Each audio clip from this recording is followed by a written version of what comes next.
I am 90 years old, and if I'm being completely honest, I've spent most of my life running away from my wife's family. They were from a small town in Kentucky, and my wife's parents. They were good people, but they were very strict, very traditional, and I didn't want to be trapped in that kind of lifestyle. So I convinced my wife to move to the city with me when we got married back in '55. Now, I know what you're thinking. Why would you do that? Well, it's simple. I thought it was the key to success, to freedom, to being able to live life on my own terms. But what I didn't realize at the time was that I was giving up so much more than I was gaining. I was giving up my heritage, my family, my roots, and I would spend the next 40 years trying to get back to those things that I had lost. My name's Jack, by the way. I grew up in a small town in Ohio, and my family, we were middle class, but we were comfortable. We had a big house, a big garden, and a strong sense of community. That's where I grew up. That's where I learned the values that would guide me for the rest of my life.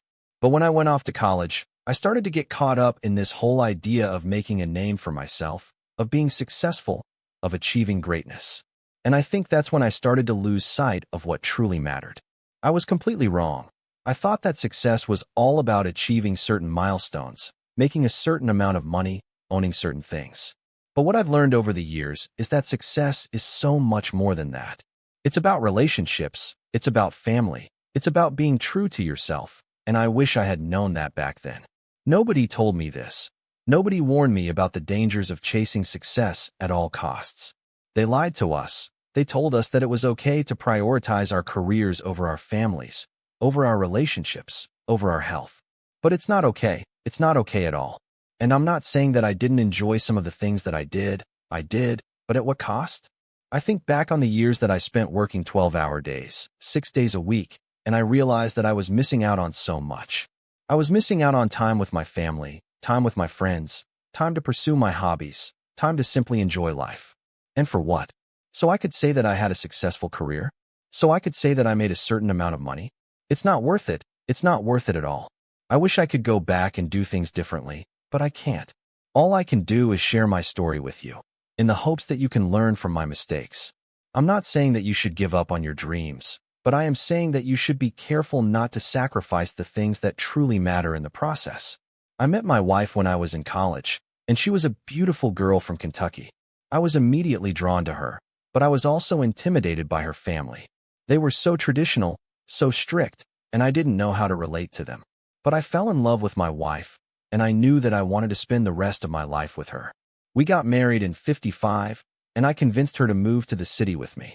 We were young, we were in love, and we thought that we were invincible.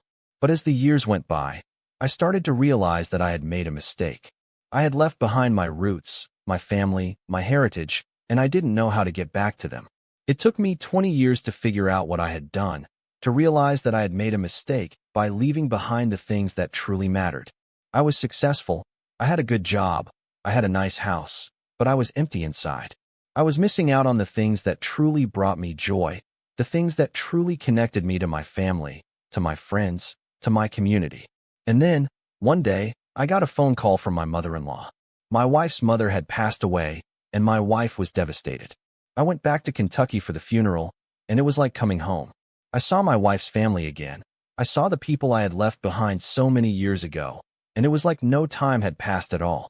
For the first time in my life, I felt like I was part of a community, like I was connected to something bigger than myself.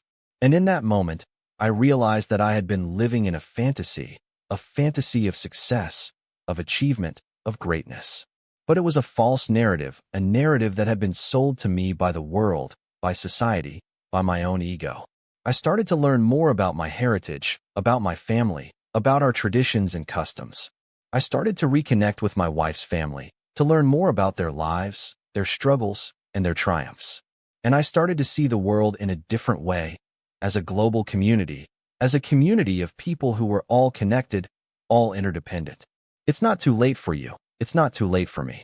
We can still change, we can still learn, we can still grow. And that's what I want to leave you with today, is the hope that it's never too late to start again, to pursue the things that truly matter. I'm 90 years old, and I'm still learning, still growing, still evolving. If you're watching this, I want to ask you to take a step back, to take a deep breath, and to ask yourself, what truly matters to me?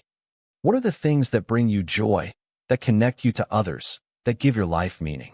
I know that I've been late to the party, but I'm here now, and I'm ready to share my story with you. I'm not asking you to give up on your dreams. I'm asking you to be careful not to sacrifice the things that truly matter in the process. I'm asking you to take the time to learn about your heritage, about your family, about your traditions and customs. I'm asking you to connect with others, to build relationships, to become a part of a community. It's not easy, it's not always comfortable, but it's worth it.